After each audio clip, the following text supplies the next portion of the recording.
The task was set too. The landing of the tactical air assault. When approaching the airfield and entering the combat course, a missile was fired at the leader, a portable anti-aircraft missile system. I saw the moment of the launch, the starting point, when the leader departed from the combat course. As a rocket fired at him, he walked away from it. I performed a maneuver and destroyed the combat crew of a portable anti-aircraft missile system with a 30mm cannon. Then we worked as a link. The so-called fire carousel got up. The Afghan version. There is always a helicopter on a combat course that is firing. I think that's what caused the confusion in the enemy's troops. During the approach of the landing group, no fire action occurred. We destroyed the large caliber firing points in the windows. During the landing, I noticed a mortar crew in the forest, which was also destroyed by an unguided air missile strike. The leader of the Mi-8 landing group, after the landing, went to pick up the crew of the Ka-52. He did not know his location. I've seen him before. I brought the Mi-8 helicopter to the Ka-52 crew, covered it when the Mi-8 was picking up the crew, and returned at the end of the task. No losses. In a special operation, I destroyed an armored personnel carrier, and on one of the wastes from the combat course, they opened fire on me with large caliber weapons. The hose of the auxiliary hydraulic system of the landing gear was damaged.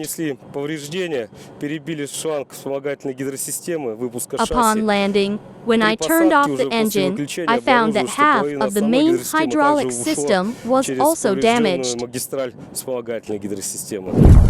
They took off calmly. Most of the flight initially took place calmly.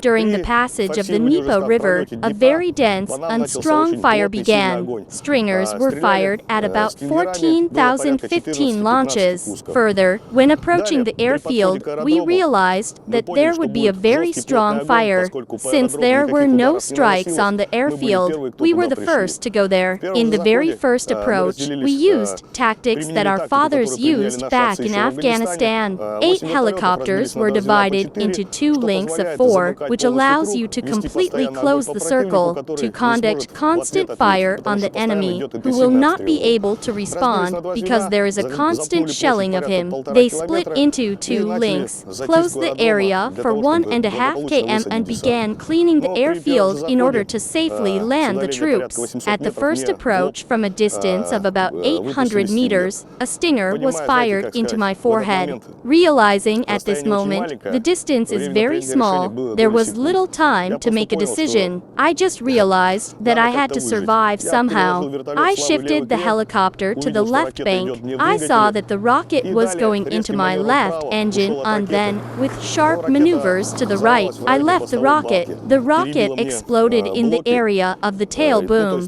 My blocks were broken, that is, the control was disrupted, the autopilot failed, the instruments failed, but the speed and altitude were shown, and the helicopter, most importantly, could continue firing, but I could shoot with it. My wingman followed me. He immediately saw where the launch was made. Firing from a cannon immediately cut off the calculation of a portable anti-aircraft missile system. There was no further impact of stingers on my link. There was a lot of shooting from small arms from all directions. We started systematically. They worked as a link. I repeat, they shot a lot, demolished the original rows, which they defended in the area of the command and control center. In the green zone, we tried to clean up all the key houses that were there as much as possible. We worked in full for 7.8 minutes. Then an amphibious group came up and landed the entire landing force,